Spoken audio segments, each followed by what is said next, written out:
வணக்கம். இது உங்கள் தங்கமயில் விலாக் சேனல். எல்லோரும் எப்படி இருக்கீங்க? சாப்பிட்டீங்களா? இந்த மாதிரி உங்கள் வீட்டு பூஜை சாமானும் பலன்னு எப்படி செய்கிறதுன்னு சொல்கிறேன், வாங்க பார்க்கலாம். நாம் இன்றைக்கி 2 பொருள் தாங்க எடுத்திருக்கோம். சபீனா, எலுமிச்சை. இந்த 2 பொருள் மட்டும் போதும். வேறு எதுவும் நீங்கள் யூஸ் பண்ண வேணாம்.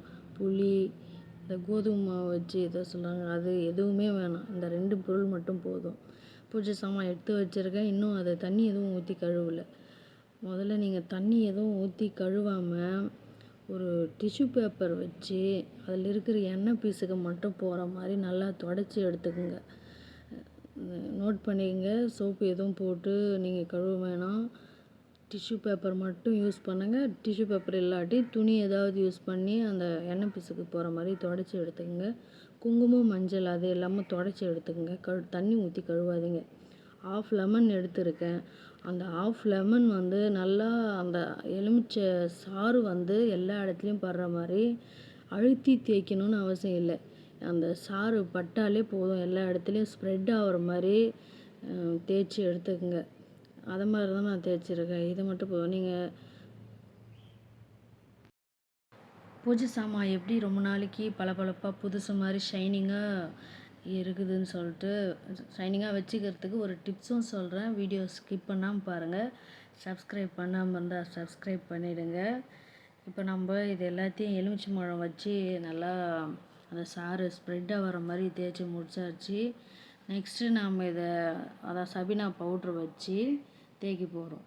இதை முடிச்சாச்சு. சபீனா பவுட்ரு தேய்க்க நீங்கள் நாரோ இல்லைன்னா வேறு ஏதாவது ஹார்டாக இருக்கிற மாதிரி ப்ரஷ்ஷோ எதுவுமே நீங்கள் யூஸ் பண்ண வேணாம். கையிலையே தேய்ச்சா போதும். இங்கே பாருங்கள், கையில் அந்த கட்டை விரலை வச்சு நல்லா தேய்ச்சி விட்டிங்கன்னா போதும். கையில் தேய்ச்சாலே போதுங்க. நீங்கள் சாமானை தேய்க்கிற அந்த க்ரீன் கலர் நார் மாதிரியெல்லாம் நீங்கள் எதுவும் யூஸ் பண்ண வேணாம்.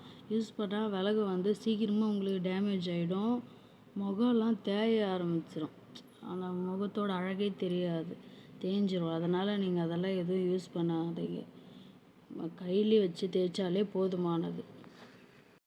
சில பேர் புளி வச்சு தேய்ச்சி கழுவுவாங்க. நல்லா ஷைனிங்காக தாங்க இருக்கும். நானும் ட்ரை பண்ணியிருக்கேன். புளி வச்சு தேய்ச்சி வாஷ் பண்ணோன்னா நம்ம பளபளப்பு இருக்கும், ஒரு நாளைக்கு இருக்கும். மறுநாளே காற்று பட விளக்கெல்லாம் கருப்பாக ஆகிடும். புள்ளியாக அங்கங்கே கருப்பாக ஆகிடும். அதனால் நான் புளி யூஸ் பண்ணுறதில்ல. நான் விளக்கு வீக்லி ஒன்ஸ் எல்லாம் தேய்க்க மாட்டேங்க. ஒரு 3-4 வாரத்துக்கு ஒன்ஸ் தான் தேய்ச்சி க்ளீன் பண்ணுவேன் பூஜை பொருள் எல்லாம். ஆனால் நான் எப்படி க்ளீன் பண்ணி வைக்கிறேனோ அதே மாதிரி தாங்க இருக்கும். சபீனா வச்சு தேய்ச்சி முடித்தாச்சு. அடுத்து இந்த முகம் இருக்குல்ல, அந்த குட்டி குட்டி இடுக்குலெல்லாம் நீங்கள் நார் வச்சு தேய்ச்சிங்கன்னா முகம் தேஞ்சு போயிடும். அதனால் இந்த மாதிரி ப்ரஷ் ஒன்று எடுத்துங்க. இந்த ப்ரஷ் நோட் பண்ணிக்கங்க, யூஸ் பண்ணாத ப்ரஷ்ஷு, புது ப்ரஷ்ஷு. விளக்கு க்ளீன் பண்ணுறதுக்காகவே வாங்கினேன், யூஸ் பண்ணதுன்னு நினைக்காதீங்க. இது மாதிரி ப்ரஷ்ஷு வச்சு அந்த இடுக்குலெல்லாம், அதாவது விரல் வச்சு தேய்க்க முடியாத அளவுக்கு குட்டி குட்டி இடுக்கு இருக்கு இல்லைங்களா, அங்கெல்லாம் இது மாதிரி ப்ரஷ் வச்சு தேய்ச்சிக்கங்க. எல்லாத்தையும் வாஷ் பண்ணி எடுத்துக்கலாம். கையில் வச்சு சும்மா தேய்ச்சி வாஷ் பண்ணி எடுத்துக்கோங்க. அவ்வளோதான். வாஷ் பண்ணும்போதெல்லாம் நல்லா தேய்க்கணுன்ற அவசியம்லாம் கிடையாது. அந்த சபீனா பவுட்ரெல்லாம் போகிற மாதிரி நல்லா வாஷ் பண்ணி எடுத்துக்கங்க. எடுத்துட்டு அடுத்து தாங்க முக்கியமான டிப்ஸ் இருக்குது. ஏன்னா விளக்கெல்லாம் கலர் மாறாமல் பார்த்துக்கிறதுக்காக கழுவி எடுத்ததுமே பாருங்கள், கழுவி வச்சுருக்குன்னா நல்லா வெள்ளையாக வந்துச்சா? வெள்ளையாக இல்லை, பளபளப்பாக இருக்கா? ஓரளவுக்கு பளபளப்பாக இருக்குது.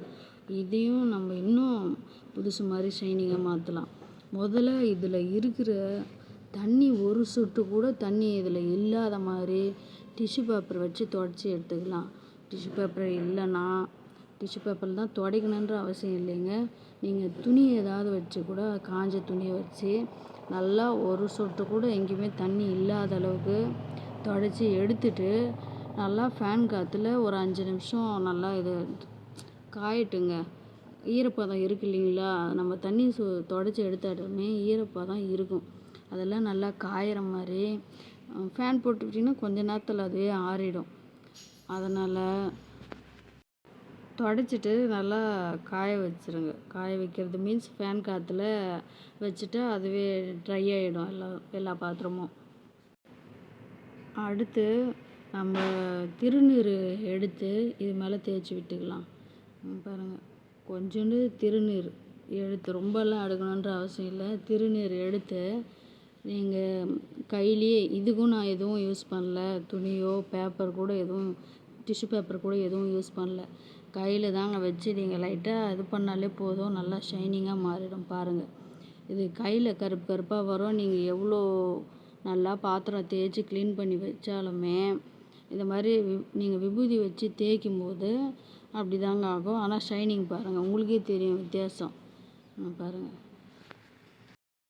நீங்கள் உப்பு தண்ணியில் வாஷ் பண்ணிங்கன்னா உப்பு தண்ணி நல்லா அந்த பூஜை பாத்திரம் மேலேருந்து போகிற மாதிரி நீங்கள் விளக்கெல்லாம் தேய்ச்சி முடித்து கழுவி முடித்த அப்புறமா கடைசியாக ஒரு டைமு நல்ல தண்ணியில் வாஷ் பண்ணிக்கோங்க.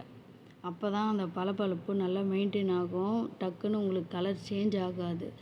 வாஷ் பண்ணி முடித்ததும் நான் இதை வாஷ் பண்ணி முடித்ததும் அப்படியே ஆற வச்சு துடைச்சிட்டேன்.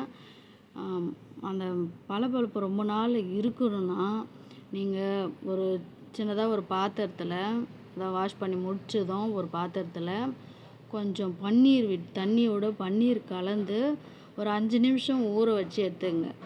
நல்லா ஷைனிங்காக இருக்கும். ரொம்ப நாள் டக்குன்னு கலர் உங்களுக்கு சேஞ்ச் ஆகாது. கருப்பாயிடுது எங்களுக்கு, ஒரு நாள் தான் அந்த பளபளப்பு இருக்குது தேய்ச்சது மாதிரி, மறுநாளே கலர் மாறிடுதுன்னா நீங்கள் நல்ல தண்ணியில் பன்னீர் கொஞ்சோண்டு ஊற்றி அதில் ஒரு 5 நிமிஷம் ஊற வச்சிங்கன்னா பளபளப்பு மெயின்டைன் ஆகும். உங்களுக்கு டக்குன்னு கலர் சேஞ்ச் ஆகாது. விபூதி எல்லாம் வச்சு தேய்ச்சி நல்லா ஷைனிங்காக ஆக்கியாச்சு. அடுத்து அது மேலே அங்கங்கே கொஞ்சம் விபூதி படிஞ்சிருக்கு இல்லைங்களா, அதுக்கு டிஷ்யூ பேப்பரோ துணியோ வச்சு நல்லா துடைச்சி எடுத்துக்குங்க. பாருங்கள், நான் துடைக்கிறேன் இல்லைங்களா, அதே மாதிரி துடைச்சி எடுத்துக்கங்க. அங்கங்கே அந்த விரலில் வச்சு நான் துடைக்க முடியாத அளவுக்கு இருக்கிற இடத்துல நீங்கள் பட்ஸ் ஒன்று எடுத்து துடைச்சி க்ளீன் பண்ணிக்கோங்க. பட்ஸ் எடுத்து அந்த முகத்துக்கு பக்கத்தில் இருக்கிற அந்த கேப்பில் இந்த மாதிரி இடுக்குலெல்லாம் பட்ஸ் வச்சு க்ளீன் பண்ணிங்கன்னா அங்கே ஒட்டி இருக்கிற, நீங்கள் திருநீர் ஷைனிங்காக நம்ம யூஸ் பண்ணுறோம், அதுவே கூட அங்கங்கே ஈரத்தோடு படிஞ்சிருந்துச்சுன்னா அதுவும் கலர் கருப்பாக மாற்றிடும். அதனால் நல்லா அந்த விபூதியும் இல்லாத மாதிரி நல்லா துடைச்சி எடுத்துக்குங்க பட்ஸ் யூஸ் பண்ணி. விரல் வச்சு க்ளீன் பண்ண முடியாத இடத்துல பட்ஸ் யூஸ் பண்ணிக்கங்க. இந்த மாதிரி விளக்கு திரி போடுவோம் இல்லைங்களா, அந்த இடத்துல கொஞ்சம் பள்ளமாக இருக்கும், அந்த இடத்துக்கு இந்த மாதிரி கேப்லலாம் பட்ஸ் வச்சு க்ளீன் பண்ணி எடுத்துக்கங்க. இது க்ளீன் பண்ணி முடிச்சுட்டா அவ்வளோதான், நம்மளுக்கு நல்லா ஷைனிங்காக பளபளப்பாக. நம்ம எந்த வித கெமிக்கலும் யூஸ் பண்ணல, எந்த விதமான வெளியிருந்து வாங்குகிற லிக்விட் எதுவுமே நம்ம யூஸ் பண்ணல. சபீனா எலுமிச்சை நம்ம அன்றாடமாக வீட்டில் யூஸ் பண்ணுற பொருட்கள் தான் இந்த ரெண்டுமே. விளக்கெல்லாம் தேய்ச்சி முடிச்சாச்சு. அடுத்து மஞ்சள் குங்குமம் வச்சுக்கலாம். மஞ்சள் குங்குமம் வச்சு முடிச்சுட்டா அவ்வளோதாங்க. பாருங்கள், என் பொண்ணு நான் செய்யும்போது கூட நானும் வைக்கிறேன், நானும் போட்டு வைக்க போகிறேன் அப்படின்னு சொல்லிட்டு வச்சேன். அங்கே பாருங்கள் எப்படி நல்லா ஷைனிங்காக பளபளப்பாக ரெண்டும் ஒன்று தான், புதுசு மாதிரி இருக்குது இல்லைங்களா. நீங்களும் இதை ட்ரை பண்ணி பாருங்கள். இந்த வீடியோ உங்களுக்கு பிடிச்சிருந்தா லைக் பண்ணுங்கள். நீங்கள் ட்ரை பண்ணி பார்த்துட்டு உங்களுக்கு இது ஓகேவா, நல்லாயிருக்கா அப்படின்னு சொல்லிட்டு கமெண்ட் பண்ணுங்கள். சப்ஸ்கிரைப் பண்ணாதவங்க சப்ஸ்கிரைப் பண்ணிவிடுங்க. தேங்க்யூ.